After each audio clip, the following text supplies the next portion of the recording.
Hello students, this is Sukhjeet Singh and welcome to my YouTube channel passion for learning. आज हम करने वाले हैं एक्सक्रीटरी सिस्टम। ये क्लास 7 साइंस का एक टॉपिक है। ये टॉपिक आपके chapter number 11 that is transportation in animals and plants में गिवन है। इस चैप्टर का हम फर्स्ट पार्ट ऑलरेडी कंप्लीट कर चुके हैं जो कि सर्कुलेटरी सिस्टम के बारे में था। अगर आपने अभी तक वो पार्ट नहीं देखा तो वो भी आप इस आई बटन में लिंक गिवन है, तो आप वहाँ से फर्स्ट पार्ट भी देख सकते हैं, that is circulatory system in human beings. इस वीडियो में हम डिस्कस करेंगे एक्सक्रीटरी सिस्टम के बारे में एंड साइड बाय साइड हम डिस्कस करेंगे transportation of materials in plants, कि प्लांट्स में वाटर और फूड की या मिनरल्स की ट्रांसपोर्टेशन कैसे होती है, वो भी हम इसी वीडियो में कवर कर लेंगे। बढ़ते हैं एक्सक्रीटरी सिस्टम की तरफ। सबसे पहले कि एक्सक्रीटरी सिस्टम क्या होता है या फिर एक्सक्रीशन क्या होता है। जैसे कि हमने अपने फर्स्ट चैप्टर में करा था कि जब हम फूड को अपनी बॉडी में लेते हैं तो उस प्रोसेस को हम क्या बोलते हैं, इंजेक्शन बोलते हैं। The process of taking food into the body is known as ingestion ठीक है, इंजेक्शन बोलते हैं उसको। सिमिलरली जब हम अपनी बॉडी से वेस्ट मटेरियल्स को बाहर निकालते हैं उस प्रोसेस को हम क्या बोलते हैं, एक्सक्रीशन बोलते हैं। The process of removing waste materials from our body is known as excretion. तो वेस्ट मटेरियल्स को हमने अपनी बॉडी से बाहर निकालना है, तो वो किसी ना कोई ऑर्गन्स, हमारी बॉडी के ऑर्गन्स उस प्रोसेस में इन्वॉल्व होंगे ताकि वेस्ट मटेरियल्स को बाहर निकाला जा सके। जो भी ऑर्गन्स मतलब कि जो भी पार्ट्स इस एक्सक्रीशन प्रोसेस में इन्वॉल्व होते हैं that forms the excretory system. पढ़ते हैं कि एक्सक्रीशन क्या होता है। The process of removal of waste produced in the cells of the living organism is called excretion. कि हमारी बॉडी के सेल्स में कुछ वेस्ट मटेरियल्स प्रोड्यूस्ड होते हैं जो कि उनको बाहर निकालने की ज़रूरत होती है, नहीं तो हम बीमार पड़ सकते हैं, इवन हमारी डेथ भी हो सकती है। ठीक है, उन वेस्ट मटेरियल्स को बाहर निकालने के लिए जो प्रोसेस है उसको आप बोलते हो excretion. And the parts that are involved in excretion form the excretory system. कि जो पार्ट्स उसमें इन्वॉल्व होते हैं एक्सक्रीशन प्रोसेस में उसको आप क्या बोलते हो, एक्सक्रीटरी सिस्टम बोलते हो। Now the question is what is the need of excretory system, कि एक्सक्रीटरी सिस्टम की नीड क्या है, जरूरत क्या है। पहली बात तो हमने देख ली बेटा कि हमारी बॉडी के सेल्स में वेस्ट प्रोडक्ट्स प्रोड्यूस होते हैं, वेस्ट मटेरियल्स होते हैं, उन वेस्ट मटेरियल्स को निकालने की ज़रूरत होती है हमारी बॉडी से। अगर एक प्रॉपर सिस्टम होगा हमारी बॉडी में तभी हम उन वेस्ट मटेरियल्स को बाहर निकाल पाएंगे, और वो सिस्टम कौन सा है, एक्सक्रीटरी सिस्टम। तो इसलिए हमें एक्सक्रीटरी सिस्टम की ज़रूरत पड़ी।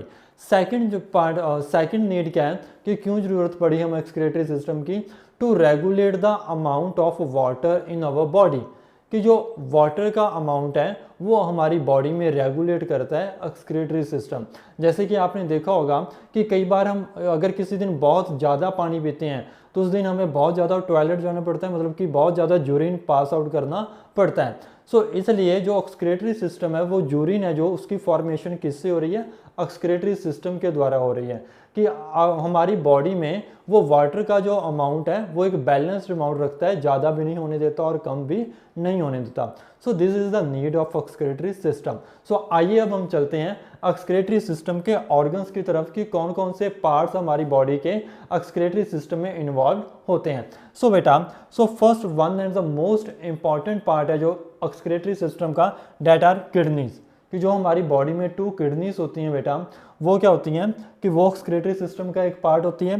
तो बेटा इन दोनों किडनीज में से आप देखो नीचे की तरफ एक ट्यूब लाइक स्ट्रक्चर आ रहा है, ठीक है। This tube like structure is known as ureter.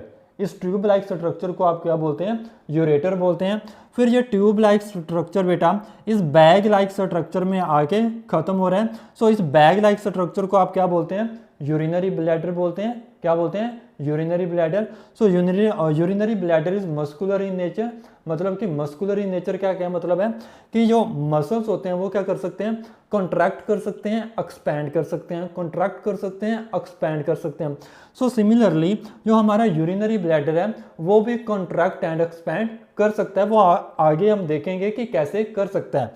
So next बेटा, जो यूरिनरी ब्लैडर है उसकी आगे एक फिर ट्यूब जैसा स्ट्रक्चर है, दैट इज यूरेथ्रा, उसको आप क्या बोलते हैं, यूरेथ्रा बोलते हैं।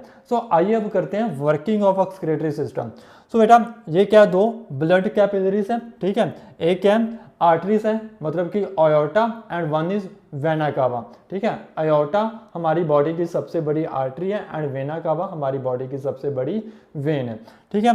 सो इन ब्लड वेसल्स के थ्रू इन किडनीज में ब्लड आया, तो जब किडनीज में ब्लड आ रहा है तो उस ब्लड में वेस्ट मटेरियल्स भी हैं और यूजफुल सब्सटेंसेस भी हैं, वेस्ट सब्सटेंसेस भी हैं और यूजफुल सब्सटेंसेस भी हैं। तो जब ये किडनीज में जाएगा तो किडनीज क्या करती हैं बेटा, एक फिल्टर का काम करती हैं। क्या करती हैं, एक फिल्टर का काम करती हैं, मतलब कि जब उसमें कोई चीज़ आएगी किडनीज में तो जो उस चीज़ में वेस्ट मटेरियल्स हो गए वो किडनीज अपने पास रख लेंगी और बाकी का जो प्योर चीज़ होगी वो आगे जाने देती है। सो जैसे कि अब जहाँ से ब्लड आया तो ब्लड में वेस्ट सब्सटेंसेस भी हैं, यूजफुल सब्सटेंसेस भी हैं।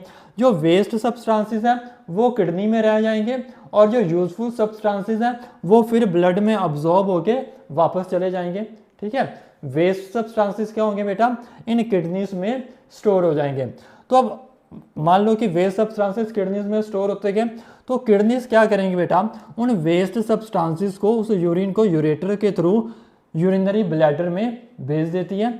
यूरेटर का क्या काम है कि किडनी से वेस्ट मटेरियल्स को लेकर आना है यूरिनरी ब्लैडर में, जो आपका यूरिन होता है बेटा, ठीक है।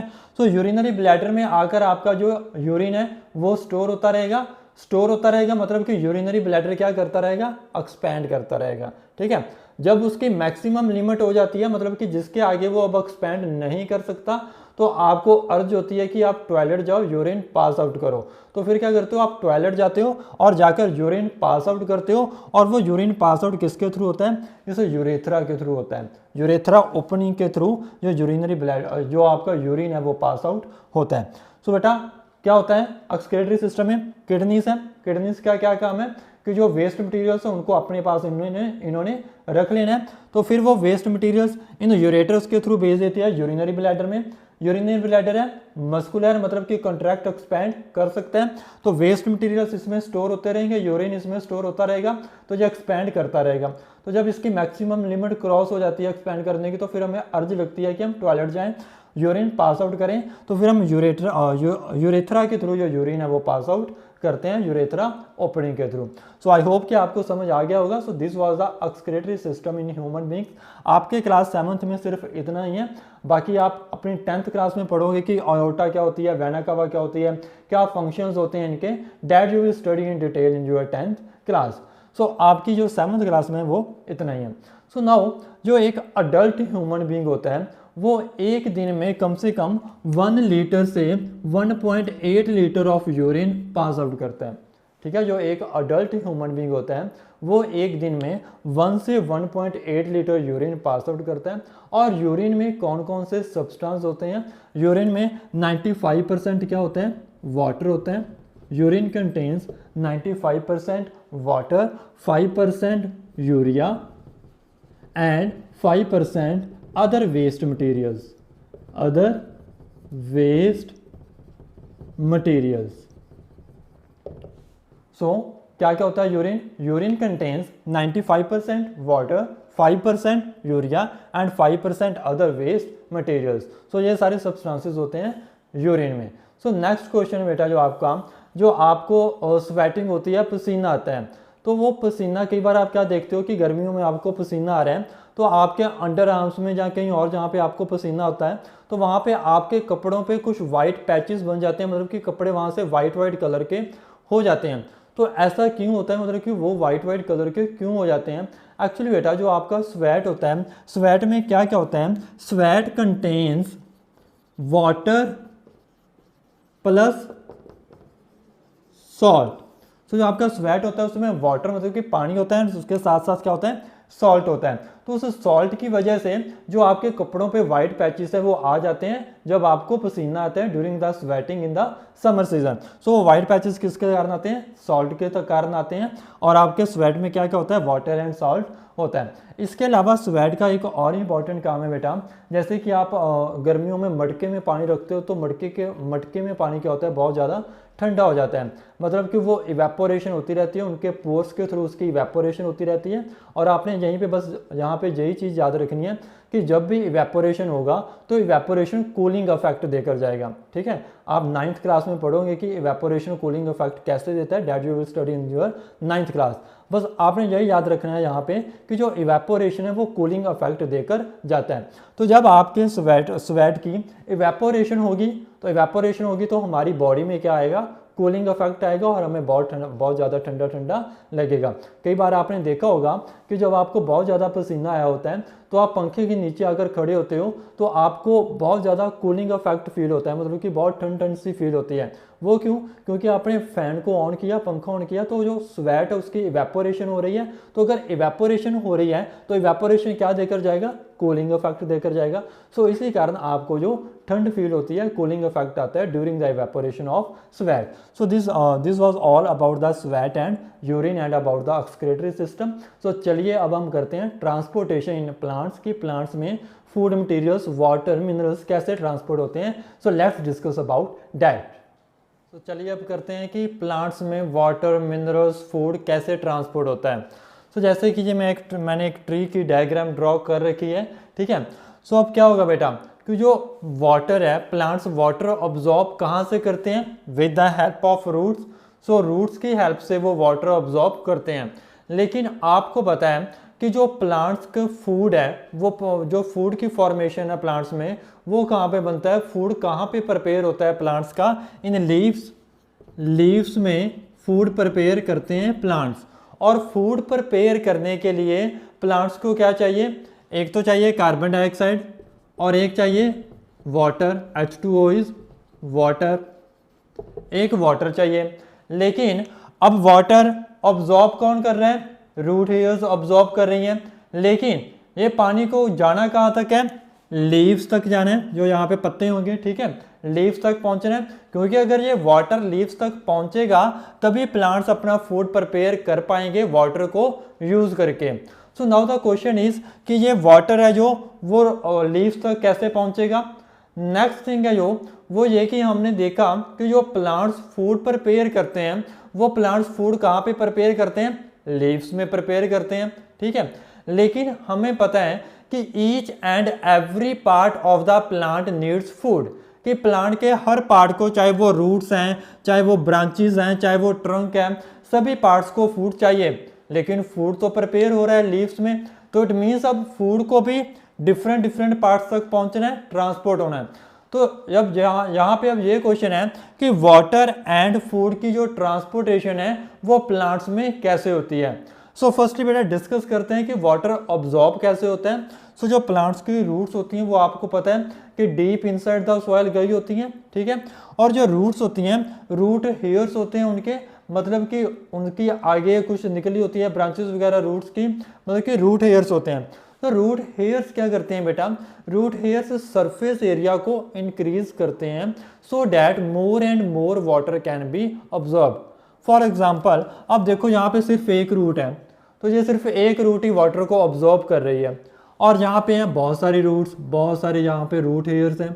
ठीक है, 5, 6, 7, 9, 10 बहुत सारी हैं। ठीक है, तो ऑब्वियसली कि ज़्यादा वाटर कौन ऑब्जॉर्ब करेगा, ये वाली, क्योंकि यहाँ पे 9 10 हैं और यहाँ पे सिर्फ 1 ही है। ठीक है, तो जितने ज़्यादा रूट हेयर्स होंगे उतना ज़्यादा क्या करेंगे, सरफेस एरिया इंक्रीज होगा, and more the surface area more will be the absorption of water, उतना ही ज़्यादा वाटर ज़्यादा ऑब्जॉर्ब हो पाएगा। So root hairs increases the surface area so that more and more water can be absorb. So अब water जहाँ पे आ गया, रूट हेयर्स के पास आ गया, रूट्स के पास आ गया, अब जहाँ इसको जाना है लीव्स तक। तो लीव्स तक वाटर कैसे पहुंचेगा, एक्चुअली क्या होता है कि जो प्लांट्स होते हैं इनमें एक पाइप लाइक स्ट्रक्चर्स होते हैं ऑल ओवर द ट्री बेटा, एक पाइप लाइक स्ट्रक्चर्स होते हैं, पाइप लाइक वेसल्स होती हैं, उन वेसल्स के थ्रू है जो वाटर एंड फूड की ट्रांसपोर्टेशन होती है। सो वो वेसल्स होते हैं जो, वो क्या होते हैं, ग्रुप ऑफ सेल्स होता है, group of cells means tissue. So आपको इसके लिए एक टर्म को स्टडी करना पड़ेगा, दैट इज टिश्यू। कि टिश्यू क्या होता है बेटा, tissue is a group of cells, group of cells that performs some particular function, कि वो ग्रुप ऑफ सेल्स जो एक पर्टिकुलर फंक्शन कर रहे हैं, ठीक है, एक काम कर रहे हैं, उसको आप क्या बोलोगे, टिश्यू बोलोगे। तो यहाँ पे जो पाइप लाइक वेसल्स होती हैं वो टिश्यू से बनी होती है, ग्रुप ऑफ सेल्स से बनी होती हैं, ठीक है। एंड जो टिश्यू, जो group of cells water transport कर रहा है, आप उसको क्या बोलते हो, xylem. So what is a xylem? Xylem is a vascular tissue which transports water in the plants. Xylem is a vascular tissue. Tissue means group of cells की xylem क्या है, कि group of cells है which transports water in the plants. So आपने याद रखना है कि plants में water कौन सा टिश्यू ट्रांसपोर्ट कर रहा है, xylem. तो इस जाइलम के थ्रू जो वाटर है वो रूट हेयर से लीव्स तक पहुंचेगा, या फिर जहां भी उसकी आवश्यकता होगी पानी की वो वहां तक पहुंच पाएगा through the xylem. And what is the xylem? Pipe like vessels or we can say group of cells of vascular tissue through which water is transported is known as xylem. Now the next question is कि food कैसे transport होता है. So food के लिए भी same pipe like structure होता है, ठीक है, वो भी एक वस्कुलर टिश्यू होता है. And the name of that tissue is phloem. So food की ट्रांसपोर्टेशन किसके थ्रू होती है, फ्लोएम के through, PHLOEM, phloem. So food की ट्रांसपोर्टेशन होती है phloem. Phloem is also a vascular tissue in plants which helps in the transportation of food. So आपने ध्यान रखना है वाटर एंड मिनरल्स की ट्रांसपोर्ट किसके थ्रू होती है, ट्रांसपोर्टेशन किसके थ्रू होती है, जाइलम के थ्रू. एंड फूड की ट्रांसपोर्टेशन किसके थ्रू होती है, फ्लोएम के थ्रू. याद कैसे रखना है, फूड फ्लोएम. सो फ वाले इकट्ठे आ रहे हैं. So food phloem. सो इससे आप लर्न कर सकते हैं कि फूड मीन्स फ्लोएम, ठीक है. सो फूड कौन ट्रांसपोर्ट करता है, फ्लोएम ट्रांसपोर्ट करता है. सो आई होप कि आपको ट्रांसपोर्टेशन है जो वाला प्रोसेस है प्लांट्स में वो समझ आ गया होगा. इतना ही था बस. और सेकंड थिंग बेटा, एक ट्रांसपीरेशन प्रोसेस होता है प्लांट्स में. ट्रांसपीरेशन, वो ट्रांसपीरेशन प्रोसेस क्या होता है, अब जो पानी प्लांट्स ने ऑब्जॉर्ब किया वो बेटा पूरे का पूरा वाटर वो फूड की प्रिपरेशन में यूज नहीं हो पाता है. एक्चुअली कुछ वाटर है जो स्टोमेटा के थ्रू इवेपोरेट हो जाता है through the process of transpiration. उसको हम क्या बोलते हैं, ट्रांसपीरेशन बोलते हैं. जैसे कि अब स्टोमेटा क्या होते हैं, स्टोमेटा हमने फर्स्ट चैप्टर में करा था कि stomata are the tiny pores that are present on the surface of leaves. कि स्टोमेटा कुछ टाइनी स्मॉल होल्स होती हैं जो कि लीव्स के सरफेस पे प्रेजेंट होती हैं, उनके थ्रू जो वाटर है वो इवेपोरेट करता रहता है. वैसे स्टोमेटा का क्या काम है कि जो प्लांट्स हैं वो कार्बन डाइऑक्साइड ऑब्जॉर्ब करते हैं थ्रू द स्टोमेटा, कि इन टाइनी पोर्स के थ्रू वो कार्बन डाइऑक्साइड फूड की प्रिपरेशन के लिए चाहिए होती है वो कार्बन डाइऑक्साइड वो इन स्टोमेटा के थ्रू ही ऑब्जॉर्ब करते हैं. लेकिन इन स्टोमेटा के थ्रू जो वाटर है वो इवेपोरेट करता रहता है through the process of transpiration process के थ्रू. अब जब ऊपर से वाटर इवेपोरेट होता रहेगा बेटा, मान लो कि आप कोई जूस वगैरह ले रहे हो, जैसे कि कोल्ड ड्रिंक अगर आप ड्रिंक कर रहे हो with the help of straw, तो आप क्या करते हो कि स्ट्रॉ की हेल्प से जब आप स्ट्रॉ से खींचते हो जूस अंदर जाता है तो नीचे से और जूस स्ट्रॉ में आता है. सो इसी तरह सेम प्रोसेस हो रहा है बेटा कि जब इवेपोरेशन की प्रोसेस से जो पानी है वो इवेपोरेट हो रहा है थ्रू स्टोमेटा, तो जितना ज़्यादा पानी ऊपर से इवेपोरेट होगा तो नीचे से एक सक्शन पुल जनरेट होगी, मतलब कि नीचे से उतना और पानी ऑब्जॉर्ब होगा और बहुत ज़्यादा हाइट्स तक वो जो वाटर है पहुंच सकता है इस प्रोसेस के थ्रू. So बेटा this was transpiration and transportation of materials in plants. And इस वीडियो में हमने एक्सक्रीटरी सिस्टम भी डिस्कस किया है. सो आई होप कि आपको बहुत अच्छी तरह समझ आ गया होगा. सो प्लीज़ आप नीचे कमेंट करके ज़रूर बताओ बेटा कि whether this video was useful for you people और नॉट. और अभी तक अगर आपने चैनल को सब्सक्राइब नहीं किया तो प्लीज़ जहाँ पे क्लिक करके चैनल को भी सब्सक्राइब कर दो. आपका एक सब्सक्राइबर हमें बहुत ज़्यादा मोटिवेशन देता है कि हम और ऐसी अच्छी वीडियोस है जब बनाते रहें और अपनी क्वालिटी को हम इम्प्रूव करते रहें. सो बेटा बनिए रहिए इस चैनल के साथ अच्छी वीडियोस के लिए, class 7th and 8th maths and science के कंटेंट के लिए. सो अब मिलते हैं हम नेक्स्ट वीडियो में नेक्स्ट टॉपिक के साथ. Till then bye bye.